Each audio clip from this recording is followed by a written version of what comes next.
Vamos a ver entre los artículos 260 a 264 del Código Penal argentino una serie de figuras penales, una serie de delitos que están agrupados bajo el título general de malversación de caudales públicos.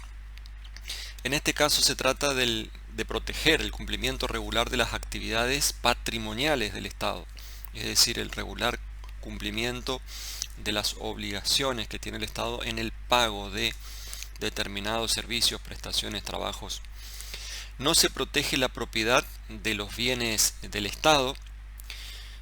Para eso están los delitos contra la propiedad. En los delitos contra la propiedad hemos visto algunas figuras específicas, como por ejemplo el fraude contra la administración pública. Ese es un delito en el que se protege los bienes del Estado, la propiedad del Estado. Pero en este caso no es eso lo que se protege, sino la seguridad de que esos bienes, esos recursos del Estado, sean afectados a los fines específicos para los cuales han sido creados legalmente. Generalmente esa previsión de los bienes se establece en la ley de presupuestos, nacional o provincial. Tanto la nación como las provincias tienen una ley de presupuestos en la que se va a prever los gastos del Estado durante todo el año. Entonces, en el artículo 260 encontramos la figura básica de malversación de caudales: el funcionario público que diera los caudales o efectos que administrare, una aplicación diferente de aquella a la que estuvieran destinados. Esa es la primera parte, esa es la figura básica. En la segunda parte está el agravante: si resultare un daño o entorpecimiento del servicio a que estuvieran destinados. Fíjense que no se trata de sacar los bienes que pertenecen al Estado, no se trata de la sustracción. Eso lo vamos a ver en el artículo siguiente, en el 261, y eso es el delito de peculado. En este caso, lo que hace el autor, que debe ser un funcionario público, es destinar esos fondos que tienen una finalidad específica a otra actividad dentro de la administración pública. Es decir, que los bienes no salen de la administración pública, pero ya ese desvío de los fondos que tenían un objetivo especial, específico, ese desvío ya provoca una afectación a este bien jurídico protegido. ¿Cuáles son los elementos entonces del tipo objetivo en este caso? Bien, la conducta típica, según dice el artículo, es dar a los caudales o efectos administrados por el autor una aplicación distinta a aquella a que estaban destinados. Los caudales son toda clase de bienes, además del dinero, claro. Tienen que tratarse en todos estos casos de bienes con valor económicos. Los efectos son los documentos de crédito que emanan del Estado y que representan valores y que pueden ser negociables. Entonces, los caudales o efectos que forman parte del objeto de este delito tienen que ser públicos, no privados, sino públicos. Hay acá una discusión en la doctrina penal sobre qué se entiende por estos caudales y efectos públicos. Podemos resumir en dos teorías, en dos posiciones, esta cuestión. Una primera llamada teoría del riesgo, que dice: son bienes públicos los que pertenecen al Estado, pero que no están afectados a actividades de carácter comercial, sino que están afectados a fines administrativos específicos.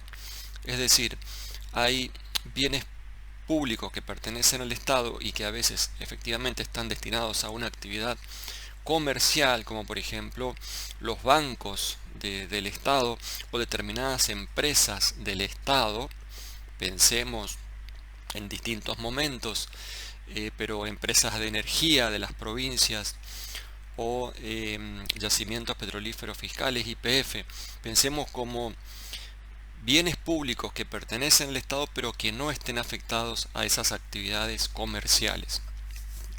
Los bienes públicos que estuvieran afectados a esas actividades comerciales no estarían, según esta teoría del riesgo, bajo esta protección del delito de malversación.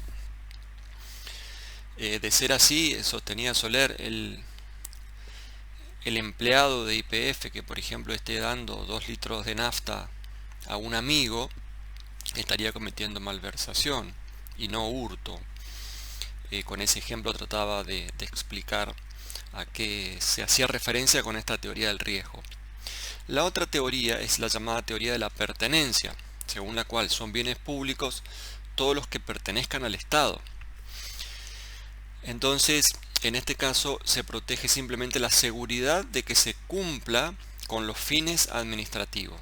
Todos los bienes del Estado, incluso los que puedan tener algún tipo de incidencia en el ámbito comercial, podrían ser objeto de este delito de malversación. Bien, es necesario que esos caudales o efectos tengan una asignación por ley para un destino determinado. Ese destino determinado puede ser general o específico. General, por ejemplo, tantos millones de pesos destinados para el presupuesto del Poder Judicial de la provincia de Jujuy, de la provincia de Misiones. Bueno, ahí hay una asignación general de los recursos al poder que los va a distribuir en forma interna de acuerdo a sus necesidades y a sus fines. Pero esa asignación también pueden tener un destino específico. Tiene un destino específico cuando ya en la ley de presupuestos está previsto que ese monto determinado que le corresponde al Ministerio de Educación debe estar destinado a la compra de útiles escolares o a la compra de una ambulancia dentro del Ministerio de Salud, por ejemplo. Generalmente esto está establecido, repito, en las leyes de presupuesto. Entonces se comete el delito cuando el autor cambia esos fines a los que estaba destinado dentro de la administración, repito, sin sacarlos de la administración. Solo puede ser autor de este delito el funcionario público que administra esos caudales o efectos que aplica indebidamente. Es decir, tiene que ser un funcionario público y tiene que administrar esos caudales o efectos. No hay que confundir a veces el funcionario público que tiene a su cargo la administración con el que simplemente es considerado un custodio de los bienes. Ese sujeto, esa persona que es custodio de los bienes, aunque tal vez pueda ser también un funcionario público o un empleado público, no es el que tiene la administración. Es necesario que el funcionario público tenga entonces la administración de esos bienes que va a malversar. En la agravante se exige que se produzca o que resulte como consecuencia de la malversación un daño o un entorpecimiento en el servicio al que estuvieran destinados.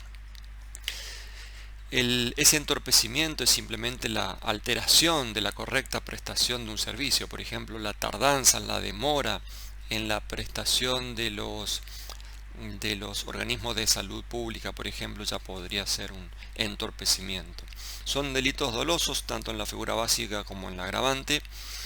En la agravante la doctrina admite también la posibilidad de que exista culpa en relación a la producción de ese resultado. Es decir, hay un sector de la doctrina que admite que también se dé con culpa. En el artículo 261 está la figura de peculado, y en este caso sí se trata de la sustracción de esos bienes que están a cargo del funcionario. El texto dice: el funcionario público que sustrajere caudales o efectos cuya administración, percepción o custodia le haya sido confiada por razón de su cargo. Y en la segunda parte, el funcionario que empleare en provecho propio o de un tercero trabajos o servicios pagados por una administración pública. Se trata de dos figuras penales, lo que se llama el peculado de bienes en la primera parte y el peculado de servicios en la segunda parte. El bien jurídico protegido también es acá. Se afecta la propiedad, se puede considerar que se afecta también la propiedad del Estado, en este caso en que se sustraen los bienes de la administración. Se afecta también el normal funcionamiento de la administración en general, pero lo que más se tiene en cuenta es la seguridad en la preservación de esos bienes públicos. A eso se le da prevalencia y ese es el bien jurídico protegido, la seguridad en la preservación de esos bienes públicos. En la Convención Interamericana contra la Corrupción vamos a encontrar que entre uno de los delitos que se sugiere a los Estados parte tipificar está también, además de estos, el llamado peculado de uso. El peculado de uso nosotros no lo tenemos en nuestra legislación interna. Esa falta de tipificación de esa conducta significa una violación de ese tratado al cual el Estado argentino está adherido. Bueno, no, porque hay dos grupos de delitos, como habíamos explicado, dos grupos de delitos en esas convenciones. Por una parte, los delitos que los estados necesariamente deben tipificar. Por otra parte, un grupo de delitos que los estados no están obligados a tipificar. Simplemente son sugerencias de parte de esos tratados o de esos convenios. ¿De qué se trata el peculado de bienes? Que en la primera parte sí está previsto desde 261. Es la sustracción. En el caso del peculado de servicio es el uso de un trabajo o servicio pagado por la administración. Y el peculado de servicios es ese segundo que expliqué. Y el peculado de uso, que no está previsto en el 261, es el caso de quien usa bienes que pertenecen a la administración, pero sin consumirlos, sin hacerlos desaparecer, digamos, es simplemente el acto de usarlo. Aquí algunas legislaciones lo tienen como un delito. Por ejemplo, el ministro que utiliza el vehículo oficial para irse de vacaciones con su familia.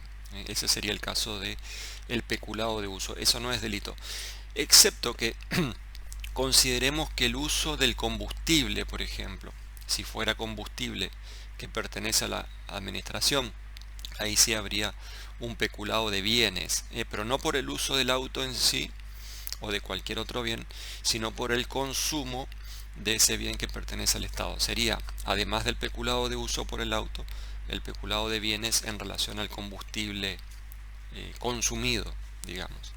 Pero entonces, repito, el peculado de uso no está previsto como delito en nuestra legislación. El peculado de bienes significa entonces la sustracción, es decir, sacar de la esfera de tenencia del ámbito administrativo al cual se había asignado por una ley especial. No es necesario que entre en la posesión o en la tenencia de este sujeto activo, basta con sacarlo de la esfera de la tenencia administrativa.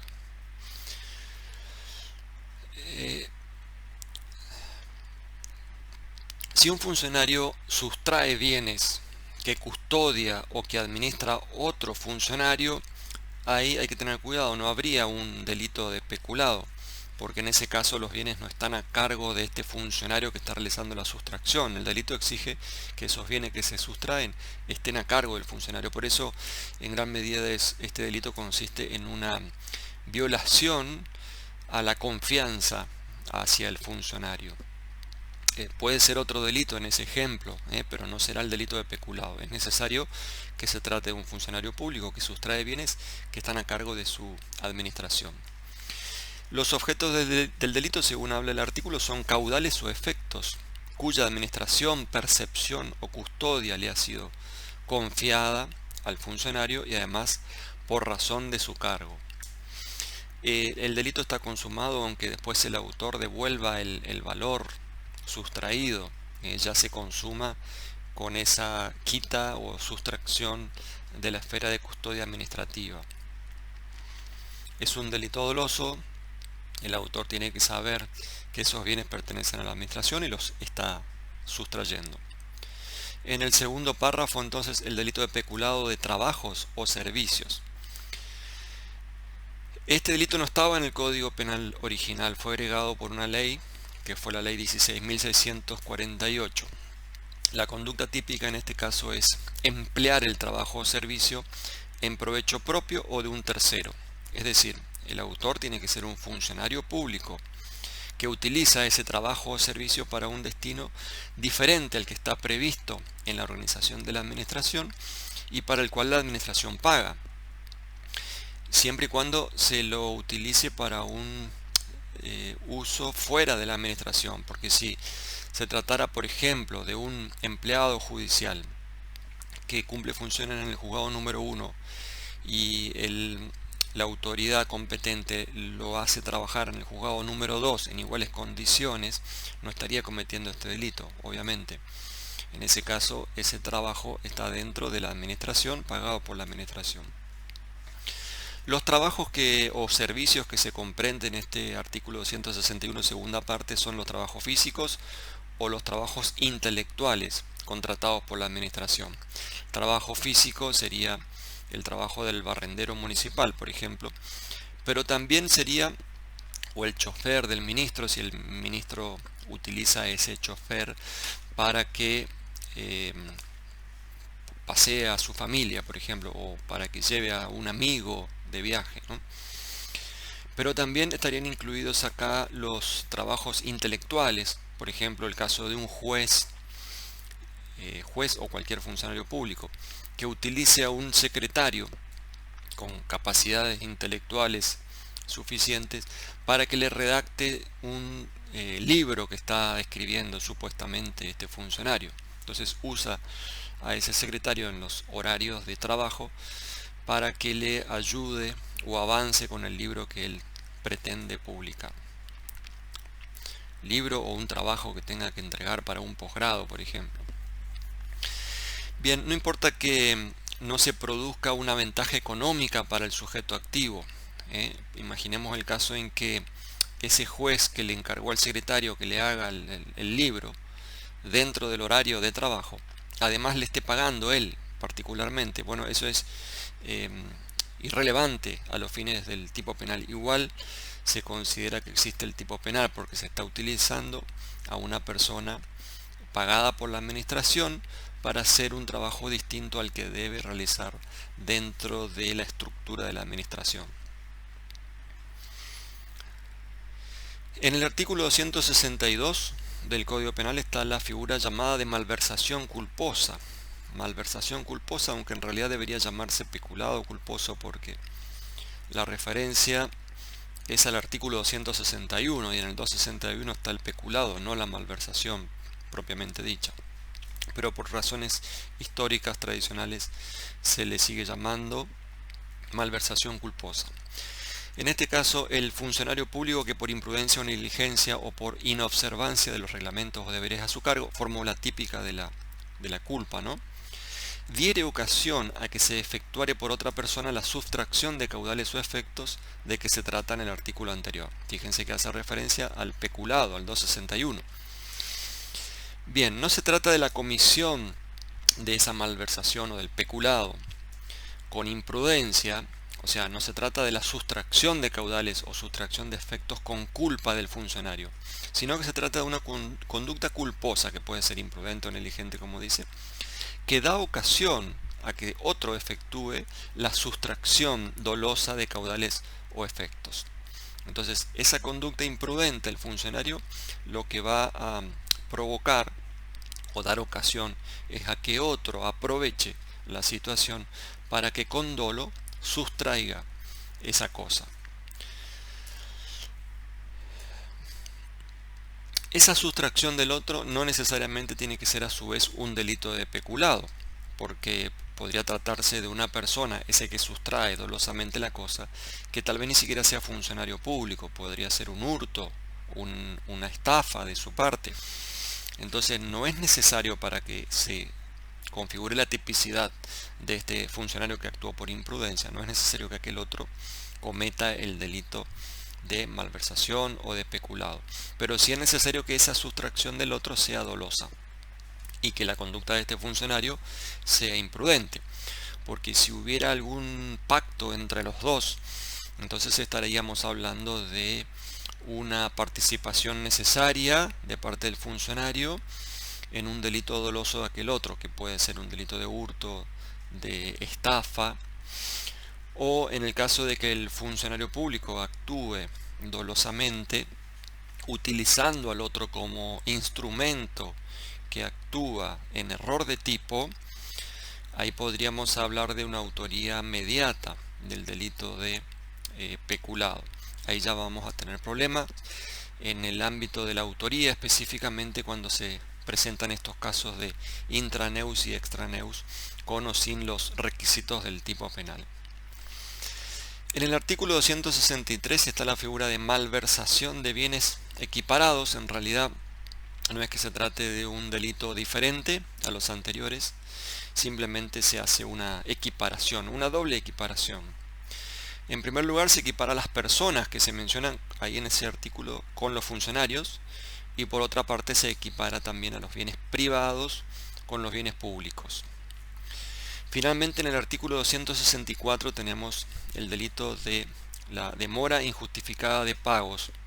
Se trata de también proteger acá el normal desenvolvimiento de la esfera patrimonial del Estado. Son dos delitos de omisión propia con autoría especial. Tiene que ser un funcionario público y no cualquier funcionario público. Pero son dos supuestos diferentes. El primero es la demora injustificada de un pago ordinario y el segundo es la denegatoria de entrega de una cantidad o efecto puesto a custodia del funcionario. Bien, los dos casos son omisiones propias. No hay que confundirlo con omisión impropia porque existe un garante, un funcionario. Ese es un requisito especial de autoría.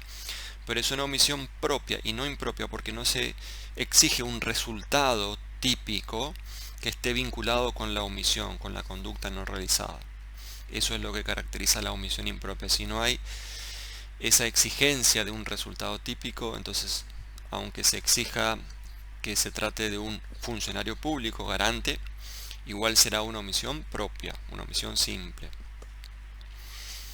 Primero, la demora injustificada de pago, la situación, tienen que darse los tres elementos de la omisión propia. Situación típica, no realización de la acción mandada, posibilidad material de realizar la acción.